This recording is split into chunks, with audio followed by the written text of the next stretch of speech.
भाई और बहनों, ये विचार करने की बातें हैं। हमें परमात्मा ने कहां से उठाकर कहां बैठा दिया। क्या कह रहे हैं गुरुदेव भगवान? भक्ति कोई बच्चों का काम नहीं है, एक जीवन का सौदा है।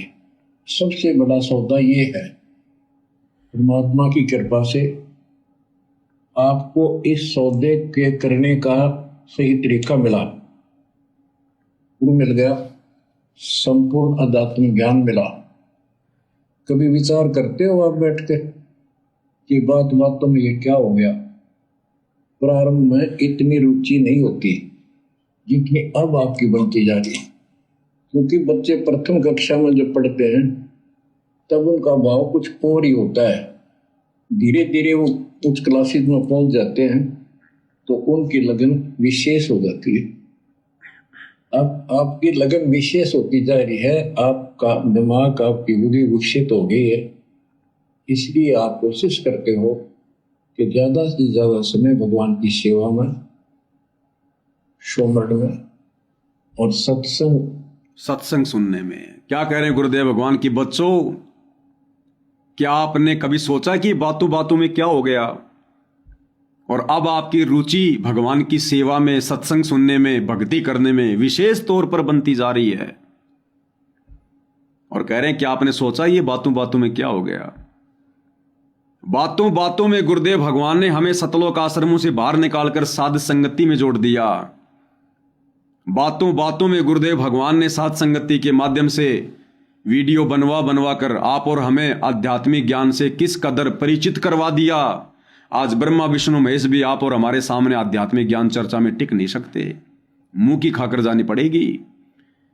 बातों बातों में गुरुदेव भगवान ने साध संगति के माध्यम से अपने आप को परमात्मा साबित करवा दिया। बातों बातों में हम गुरुदेव भगवान को परमेश्वर मानकर गीता अध्याय 3 श्लोक 13 के अनुसार उन्हें भोग लगा रहे हैं, भोग लगे अन्न को ग्रहण कर रहे हैं, पाप नाश कर रहे हैं। बातों बातों में हमने जिस संध्या आरती को हम रोज पढ़ा करते थे, जो पहली चौपाई है, पहली आरती हर दरबारे, तेज पुंज जहां प्राण उधारे, पाती पंच पोहप कर पूजा, देव निरंजन और न दूजा, कभी समझ नहीं पा रहे थे हम। बातों बातों में गुरुदेव ने साध संगति के माध्यम से अपनी 5 दीपक वाली थाल के साथ आरती उतरवानी शुरू करवा दी। बातों बातों में गुरुदेव भगवान ने हमें कितना दृढ़ बना दिया, हमें किस कदर मर्यादित भगत की श्रेणी में लाके खड़ा कर दिया। क्या विचार किया मैंने कभी ये बातों बातों में क्या हो गया? 8.5 अरब की जनसंख्या में से गुरुदेव ने मुट्ठी भर आत्माओं को छांटा, चुना भक्ति के लिए, और उन मुट्ठी भर आत्माओं से भी गुरुदेव भगवान ने रति भर आत्माओं को चुनकर अपने यथार्थ मिशन साध संगति से जोड़ दिया। क्या हमने कभी विचार किया कितनी बड़ी रजा, कितनी बड़ी मेहर? जय सतगुरु मिलते नहीं तो जाते नरक द्वार, नरक द्वार में दूत सब करते खेचा ताण, उनसे कभू न छूटता फिर फिरता चारों खान। जो भगत भाई बहन साध संगति से नहीं जुड़ेंगे, साध संगति से जुड़कर अपने गुरु को परमात्मा मानकर यदि भक्ति नहीं करेंगे, भैया एज इट इज मोक्ष से वंचित रहकर आने वाले समय में अन्य योनियों में सर्व कष्ट भोगने पड़ेंगे, सर्व कष्ट। ये ना सोचना कि गुरुदेव भगवान ने कह दिया कि जिसको सतनाम मिल जाता है वो फिर लक 84 में नहीं जाता। ये ब्रह्मा विष्णु महेश की पदवी कौन आत्मा प्राप्त करती है? जो इस कलयुग की बिचली पीढ़ी में सतनाम तो छोड़ो, जो सार नाम प्राप्त करती है, सतनाम नहीं, जो सार नाम तक प्राप्त कर लेती है और किसी कारण से वो रह जाती है, पार नहीं हो पाती है, वो आत्मा फिर ब्रह्मा विष्णु महेश की पदवी प्राप्त करती है, क्योंकि उसके पास भक्ति धन जबरदस्त होता है। और गुरुदेव क्या कहते हैं, फिर ये ब्रह्मा विष्णु महेश भी फिर लक 84 योनि में जाते हैं, लक 84 में अपना कर्म भोगने के लिए। वही आत्मा जो कलयुग की बिचली पीढ़ी में सतनाम ले लिया, सार नाम ले लिया, लेकिन मर्यादा नहीं निभा पाया, लोकलाज में दबाव में आकर भक्ति छोड़ दी, गुरु विमुख हो गया, काल के हत्थे चढ़ गया, काल ने उसको भक्ति धन के आधार से ब्रह्मा विष्णु महेश बना दिया, विष्णु बनाकर फिर उसको त्रेता युग में रामचंद्र रूप में भेजा, राम रावण युद्ध हुआ, अरबों खरबों प्राणी मरे, रामचंद्र के सिर पर पाप रख दिए। उसी आत्मा को फिर से द्वापर में श्री कृष्ण के रूप में भेजा, महाभारत का युद्ध करवा दिया, 18 करोड़ लोग मरवा दिए। वो करोड़ों पाप काल ने श्री कृष्ण के ऊपर, श्री विष्णु के सिर पर रख दिए। अब भैया कौन भोगेगा? वही भोगेंगे लक 84 में। तो इस बहम में मत रहना कि गुरु जी ने कह दिया लो हम तो टेंशन फ्री हो गए, अब चाहे पार हो ना हो कोई दिक्कत नहीं है। भैया ये परमात्मा क्यों कहते हैं, कहने के पीछे बहुत सारे रीजन होते हैं, ध्यान रख लेना। जो इस कलयुग की पिछली पीढ़ी में सतगुरु की शरण में आकर गुरु विमुख हो जाएगा या मर्यादा में रहकर भक्ति नहीं करेगा, पार नहीं हो पाया, सतगुरु उससे अन्य प्राणियों से भी ज्यादा नाराज होता है, अन्य प्राणियों से भी ज्यादा नाराज। क्योंकि अन्य प्राणियों को तो बेचारों को पता नहीं क्या भक्ति क्या भगवान, इसलिए वो तो गलतियां कर सकते हैं। सतगुरु की शरण में आने के बाद में गलती, फिर परमात्मा भैया बहुत नाराज होता है। तो भाई और बहनों, बातों बातों में गुरुदेव भगवान ने हमें साध संगति से जोड़ दिया। बातों बातों में गुरुदेव भगवान ने दुनिया का सबसे कठिन काम, गुरु रूप में परमात्मा की पहचान, वो पहचान गुरुदेव भगवान ने आप और हमारे से करवा दी। स्वयं की पहचान करवा दी कि हमारे गुरुदेव भगवान कौन हैं। आप और हमने ज्ञान आधार से हृदय से अपने गुरु को परमात्मा के रूप में स्वीकार कर लिया, तभी तो उनके साथ में परमात्मा वाली भक्ति क्रिया कर रहे हैं। कहने को तो ये आश्रम वाले भी कहते हैं कि हमारे गुरुजी भगवान, हमारे गुरुजी भगवान। क्या ये भगवान के साथ भगवान वाली भक्ति क्रिया करते हैं? क्या ये अपने भगवान का प्रकट दिवस मनाते हैं? नहीं मनाते। ये तो अवतरण दिवस मनाते हैं, जन्मदिन मनाते हैं। क्या ये अपने गुरु भगवान की आरती उतारते हैं? नहीं उतारते। क्या ये प्रतिदिन अपने गुरु भगवान को भोग की आरती के साथ भोग लगाते हैं? नहीं लगाते। क्या ये एकमात्र अपने गुरुदेव का जयकारा, एकमात्र अपने गुरुदेव को दंडोत करते हैं? नहीं करते। क्या इनके घरों में एकमात्र अपने गुरुदेव की फोटो है? नहीं है। ये तो व्यभिचारिणी भक्ति कर रहे हैं। ये पतिव्रता पद पर नहीं है। खाली गुरु को भगवान कहकर संबोधित करने से कोई भगवान नहीं माना जाता। इसलिए परमात्मा कहते हैं तत्व भेद एक न्यारा, रे साधु भाई तत्व भेद एक न्यारा, समझेगा कोई गुरु मुख प्यारा, तत्व भेद एक न्यारा। और ये तत्व भेद साथ संगति से जुड़े बिना समझ में नहीं आ सकता। चाहे कितने विद्वान बन जाओ, कितने ज्ञानी बन जाओ, कितना सत्संग सुन लो, कितनी नॉलेज हो जाए, कितने भाषण देने लग जाओ, ये ज्ञान झाड़ना अलग बात है और ज्ञान को आत्मसात करना अलग वस्तु है।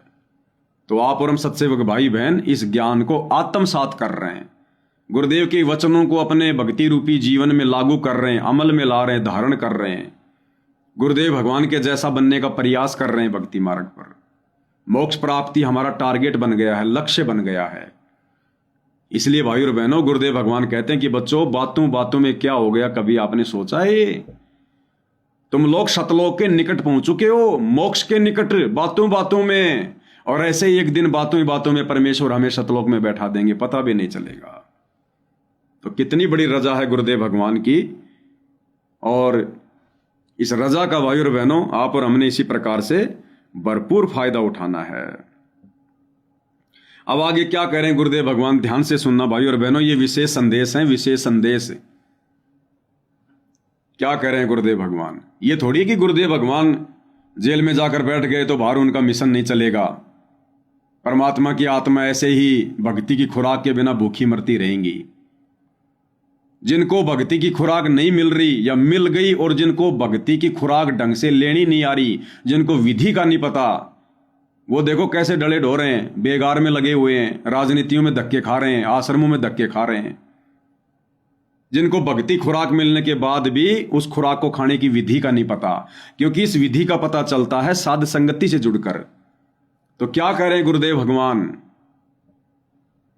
जैसे अब परमात्मा की कृपा से दास ने आपको मालिक की महिमा बतानी शुरू की है। अब विचार करना इस बात पे भाई और बहनों, जहां जहां गुरुदेव भगवान दास शब्द का प्रयोग करते हैं, वो हर दास शब्द गुरुदेव भगवान के लिए नहीं होता है।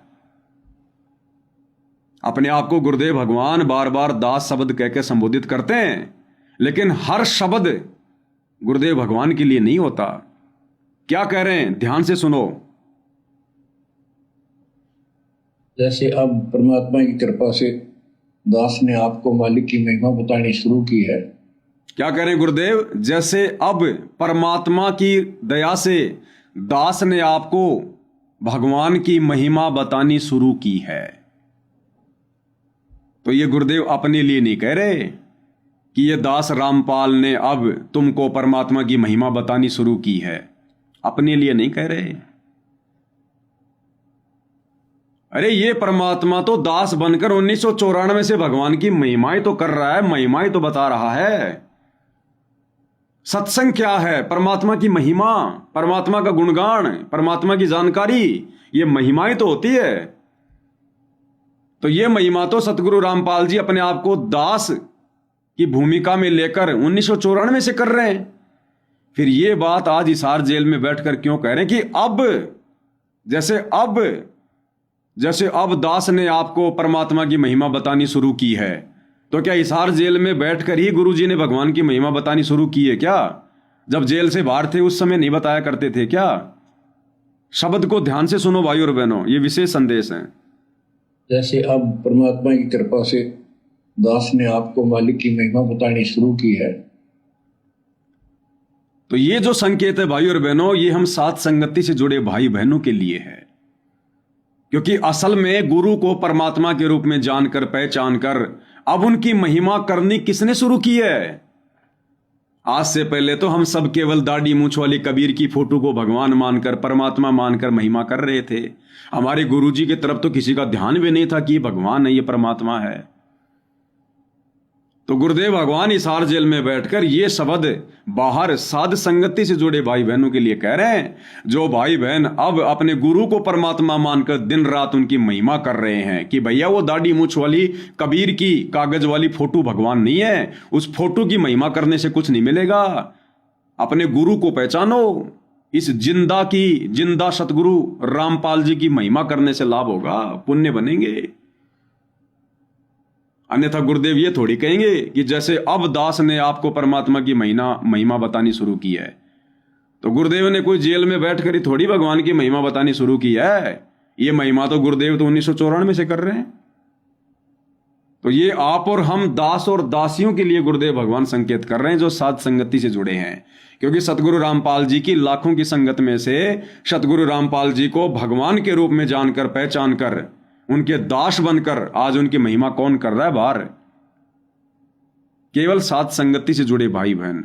तो आप और हमारे लिए गुरुदेव भगवान ये संकेत कर रहे हैं। क्या कह रहे हैं?